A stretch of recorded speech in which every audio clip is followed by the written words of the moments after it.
안녕하세요. 학신입니다. 진양제약 전자공시 사업 설명 들어가 보도록 할게요. 연결대상 종속회사가 엄서 상장된 회사도 없고 비상장된 회사도 없다.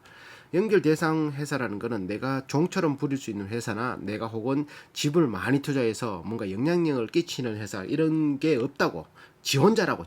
독고다이 홍준표 진양제약 주식회사라고 하고 71년에 의약품 제조, 판매 등을 영업 목적으로 설립, 78년에 법인 전환하고 2000년에 발행 주식을 코스닥에 상장, 주권 상장 법인했다. 2000년에 코스닥 상장, 중소기업에 해당된다.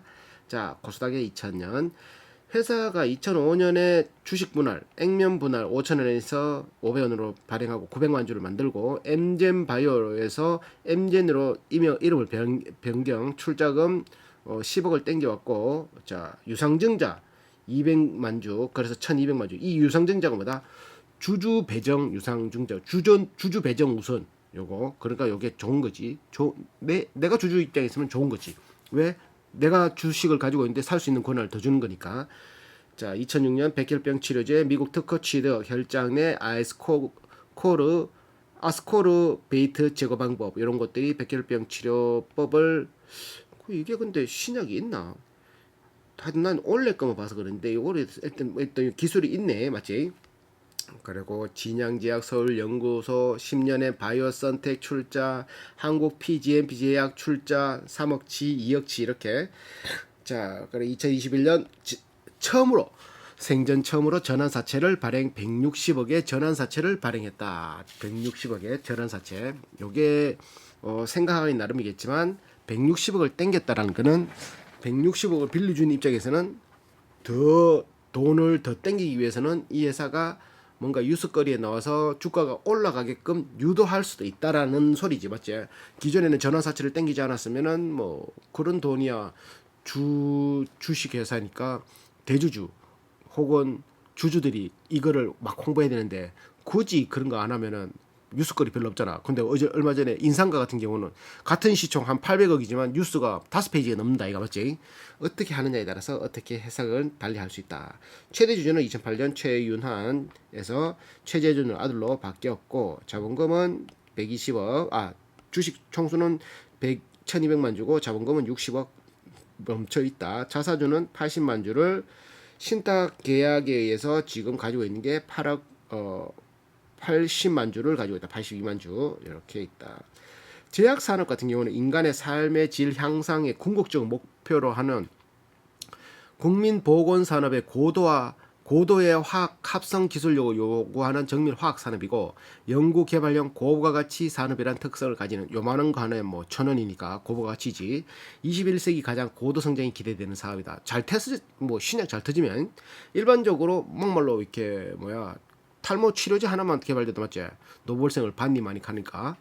제약 산업에 있어서 첨단 기술과 특허권에 대한 진입 장벽이 높아 기술 우위에 따른 독점적 이윤이 보장되고 전형적인 고부가치 산업으로 소득 수준이 향상되고 고령화 시대에 맞아 노령 인구가 증가하는 21세기의 가장 성장과 수익성이 높은 산업으로 인식되고 있다. 그건 맞지. 하지만 만들기 더 힘들다는 거지. 지속적인 성장이 가능하고 인간의 삶의 질을 높이는 데 이바지할 수 있는 산업으로서 인간의 보건 향상과 복지 증대에 필수적인 위치를 차지한다. 국내 제약 산업 같은 경우는 일부 합성 기술을 제외하고는 세계적인 기술 수준이 미치지 못하고 선진 제약사의 특허가 만료된 이제 미리 만들어 놓은 선진국에서 만들어낸 특허가 만료된 것을 이제 그 특허가 만료됐으니까 복제해서 팔아야 되거든. 그걸 제네릭이라고 그러잖아. 제네릭 의약품은 생산 판매하는 수준이고 따라서 수출 시장에 진입이 어렵고. 왜? 수출 가려고 그러니까 뭐 그 나라에서도 복제하는 것도 있고 정품도 있는데 굳이 뭐 갈 필요 없는 거지. 마진율도 대표적인 게 마진율 떨어지는 거. 마진율 떨어지고 내수 중심의 시장을 형성하고 있다. 최근 정부의 강력한 약제비 적정화 방안 및 한미 FTA 시장 외부의 정책적 위험이 상존하고 있어 이러한 위험 요인에 따른 업계의 적절한 대처 여부가 시장의 성장성에 큰 영향을 미칠 것으로 보인다. 뭐 해외 신약들이 막 들어오는 거 그런 거 들어오는 거지. 국내 제약 시장은 저가 구매 인센티브, 리베이트 쌍벌죄 등과 같은 의약품 유통 투명화 정책, 기등제약, 목록 정비, 기등제약, 아직 등재하지 않는 약 목록 정비, 각종 약가 인하 정책, 약제비 적정화 방안, 지속적인 정부 규제로 어려운 시기다. 12년 4월에 시작한 정부의 일괄 약가 인하 정책에 따른 이익이 감소되고 일괄적으로 약가 인하 정책 이익이 감소되고 자금 압박이 심해질 것으로 보이며 업계 전반적인 어려움이 예상되고 이를 통해 경쟁력을 확보한 기업은 상대적으로 안정적인 매출이 예측된다. 기존에 이제 그런 것들이 탄탄한 회사들은 안정적인 매출이 요구된다 말인 거지. 좀 어설프게 방관하게 했으면은 힘들 거다. 마진이 적었으니. 일반 의약품의 경우는 기업들의 OTC 활성화의 대안으로 삼고 있기 때문에 경쟁이 치열할 수 있고 또한 일반 경기 변동에도 다소 민감한 편이며 전문 의약품의 경우 특성상 일반 의약품보다는 안정적인 수요. 왜? 뭐렇게 되고 심장 아픈 사람 심장약 계속 달고 다니잖아. 간 안 좋은 사람 간약 계속 달고 다니잖아. 죽을 때까지 맞지? 약가 일괄 인하 정책의 시행으로 매출은 물론 이익이 감소될 예정이다. 하지만 계속 보게 되니까 국내 시장은 250여 개의 국내 제약사들과 40여 개의 다국적 제약사들이 경쟁을 하고 있고 오리지널 의약품 특허 만료와 이에 맞물린 제네릭 의약품 출시와 시장 선점을 위한 공격적인 마케팅 그리고 현재 290개의 완제의약품 생산업체의 난립으로 같은 효능의 여러 제품이 출시 개발인 뭐 다르잖아요. 소화제 뭐 엄청 많잖아. 맞지? 감기약 엄청 많고 그런 것들. 시장 구조가 과도한 경쟁의 특성을 보이고 있다. 그러니까 영업사원이 막 얼마씩 막 챙겨주고 막 그런 거 있지. 리베이트 막 준다 그러고. 그러니까 매출채권 회수율이 25%나 되는 거지. 그걸 매출채권으로 재무를 잡아놨구나. 근래 대기업이 진출, 세계적인 대형 외자 제약사들이 진출로 인하여 앞으로는 기술 제휴, 인수 합병, 신제품 개발, R&D 투자 확대 등 경쟁력 강화에 추구할 가능성이 있다. 제약산업은 주요 원재료는 기초화학공업의 산물인 화학합성물로서 일부 원료가 국내에서 생산되고는 있지만 물질 특허 제도의 도입, 가격 등의 요인으로 상당수의 원료를 수입에 의존하고 있어서 원료 자급률이 낮은 수준이고 특히 전문 의약품일수록 외국 의존도가 심한 편이다. 환율에 따른 수익성 변동이 큰 산업이기도 하다. 자, 일반 의약품 오버 더 카운터 드러그와 전문 의약품 에디컬 드러브 구분된다. 아까 전에 일반 의약품은 아무데나 살 수 있는 거, 전문 의약품은 그거 뭐고 의사들의 견적서가 이고 그거 처방전이 있어야 살 수 있다. 선택과 집중의 전략이 필요하다. 요번에 21년도 1분기 매출이 176억 올렸고 영업이익이 22억이 있고 당기순이익은 17억을 올렸다. 여기 보면 경동제약이 1700억 21년도 대한약품이 1710억 안국약품 대화산업 신일제약 삼호산업 진양제약 628억의 매출을 올렸다. 1년 매출. 자, 금관한 곳이.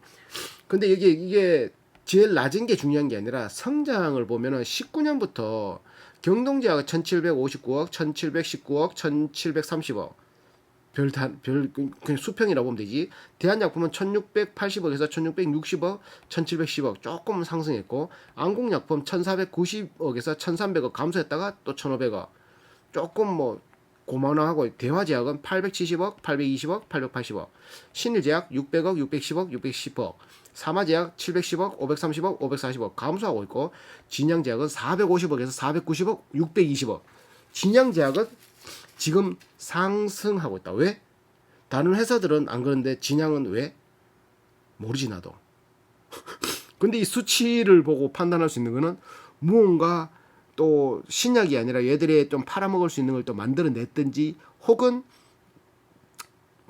기존의 업체들이 또 이제 마케팅을 잘해서 더 많이 팔렸든지 그것들 중에 하나겠지. 맞지? 매출이 올라갔으니까. 그러니까 진양제약이 조금 떠오르는 그렇다고 사마나 신일이나 이런데 상장 회사들이 이 800억짜리 없을 걸. 사마제약, 사마, 안구, 대화, 대한약품 한번 시총 한번 확인해 볼게. 대한약품 시총.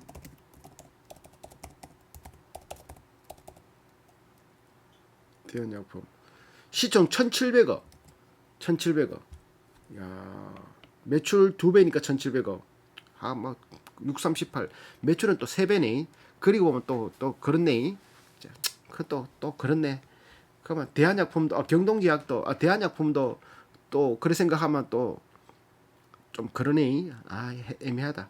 자, 주요 제품은 아까 말했다시피 크리빅스정 순환계용 약이 55억, 중추신경계 21억, 소화기관계 19억, 기타 대사성 의약품 12억, 호흡기관용 5억 9천, 기타 제품 20억, 제품 134억, 상품 10억, 기타 매출 31억에서 총 176억의 매출을 발생시켰다. 1분기 크리빅스정 하나에 1,000원, 아토란정 20mg짜리가 600원, 690원 한 알에 이렇게 받는 거지.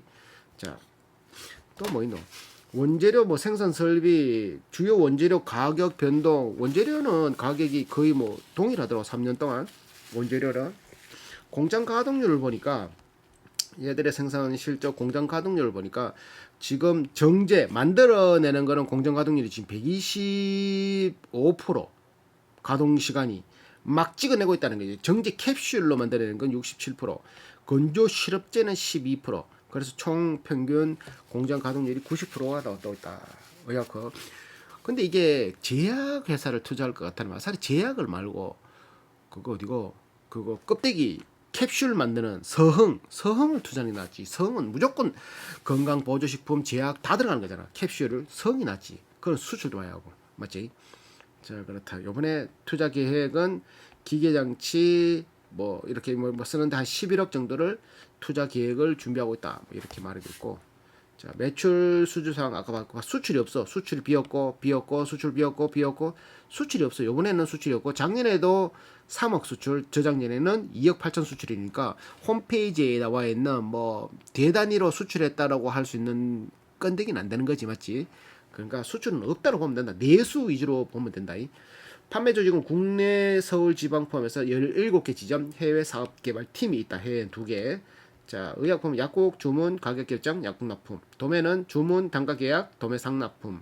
병의원 주문 단가 계약 도매 상 납품 병원 납품. 이런 식으로 수출은 바이어 품목 등록 이게 국가별로 품목이 등록되는 것들 오도 수주 생산 실적 이런 식으로 전문 의약품이 90%고 일반 의약품은 매출의 10% 정도가 된다. 내수 98% 수출이 2%인데 1분기에는 수출이 제로였었지. 제로. 작년에도 거의 제로고 지금 거의 98%면 그냥 내수 위주로 봐야지 맞지. 판매 조건은 현금 및 어음 판매고 최단기일이 30일 안에 들어오고 30일에서 60일 안에 어음으로 받는다. 그러니까 띠먹고 그 못 받는 게 25% 정도 됐다는 거지. 별로 안 좋네. 자, 얘들이 이자가 상승되면은 이자 비용으로 나가는 돈이 없다. 1% 상승되면 없다. 왜 이게 없을까? 돈을 빚는 게 적으니까 없겠지. 갚을 게 채무가 적으니까 뭐 이자 금리가 오르든 말든 신경 안 쓴다는 거겠지. 자, 또 뭐 있노? 순차입금 비율 봐봐. 부채 비율이 54%인데 그중에 자기가 가지고 있는 현금성 자산 25억 그리고 차입금 89억 빼니까 순차입금 비율은 자본 대비 9.7%더라. 자본 대비해서 9.7%만 차입금이 있더라. 이자 낼 게 있더라. 얼마 안 된다는 거지. 돈이. 파생상품 자산으로는 28억, 파생상품 부채로는 111억으로 설정된데 이거는 내가 설명을 못 하겠다. 파생상품은 각자 알아서 이제 그걸 공부해보라고. 이게 21년 11월에 전환사채 160억짜리를 발행하면서 조기 상환 청구권, 풋 옵션, 매도 청구권, 팔 수 있는 콜 옵션, 콜 부른다. 풋 상환 청구서. 요거를 팔 때 살 때 발생되는 차익 이런 거를 그거고 지금 시가와 발행가의 차익되는 그거를 뭐 무슨 부채 잡는데 이거 설명을 못했다. 그러니까 6,600억에 230만 주가 2026년에 발생된다 이 말이지. 중간중간에도 살 수 있고 조기 청구권, 조기 상환 청구권, 매도 청구권 이런 것들이 발행되었다. 라이센스 아웃. 우리가 기술을 가지고 있으면 라이센스를 파는 기술을 파는 거. 얼마 전에 메디톡스가 저기 무슨 산도사가 시러스사인가 거기에다가 기술을 팔았던 거 그런 것들처럼 이렇게 해외 주식 기술을 가져오는 걸 라이센스 인. 없는데 기술이 없는데 기술을 가져와서 만드는 게 라이센스 인. 라이센스 아웃은 기술력을 있는데 만들 여력은 없고 그럼 기술을 파는 거지. 그런 계약은 없다. 특허 기간 만료된 품목 제너릭 의약품을 복제 생산 위해서 제품 개발뿐 아니라 우선 원료 합성 기술과 제재 기술을 바탕으로 안정적인 제형 연구를 계속하고 있다. 연구개발 조직은 생명연구소 소장 이하 총 7명이 연구활동에 임하고 있다. 와, 그러면 셀트리온이 엄청나게 큰 거네. 연구개발 비용은 올 1분기에 8억 3천을 썼고 작년 1년치는 23억, 43기 저작년은 22억을 썼다. 전체 작년 같은 경우는 전체 매출의 13%, 올해는 4.7%를 지금 쓰고 있다. 저작년에는 4.6% 이렇게 쓰고. 계량 신약은 아까 봐봐 JY302 당뇨병 치료제 요게 사전 검토 임상 1상 진행 중. 일상에서 2상, 2상에서 3상까지 가면은 그거는 확률이 굉장히 높지만 2상 좀 넘어가도 돈이 1상은 얼마 안 들어가고 2상 뭐 한 100억 뭐 100단위대 들어가면 3상은 한 1000억 단위 넘게 들어가거든. 기간도 많이 걸리고. 그러니까 1상은 그냥 쉽게 갈 수 있는 단계. 이걸 보고 투자하면 안 돼. 아직 뭐 꼭 3상에서 거의 꼬꾸라지고 2상에서도 거의 꼬꾸라지지만 1상까지 했다라는 거 이제 이런 걸로 이제 바이오 회사들은 임상 그 신청, 1상 신청, 임상 1상에 대한 거 자세히 설명 안 하잖아. 왜 그까지 말하면 자기 주식 투자를 안 할 거거든. 그러니까 이제 혹하게 하려고까지만 한다. 연구개발은 계량신약 JY302, JY406 임상 1상 진행 중. 1상 302, 406은 이거 뭐야? 여기도 임상 1상 진행 예정. 진행 중과 진행 예정이 다르지. 중 예정. 이거는 할 거고 이건 하고 있고. 자, 연구개발 완료 실적. 계량신약 여기 보면 제너릭은 다 복제야. 원래 정통 원조가 있는데 그거는 이제 뺏긴 거. 제너릭은 뺏긴 거고 계량신약은 직접 만든 거지. 소분할 에이저 기침 발효로 인한 국내 소분할 그거지. 터널 지나가는데 막혀가지고 에치 하면서 이제 그 터널 뚫리는 그거. 오케이. 자, 특허 6건, 혈소판 응집, 이시클럽의 건조시럽제, 승마 추출물의 혼합, 이부프로펜, 혈장 내 아스코크베이트 제거 방법, 아세클로페낙 아미노산염을 유효 성분으로 한 뭐 이런 거다. 특허 등록도 있다. 자, 재무는 마무리로. 아니다. 재무는 입으로.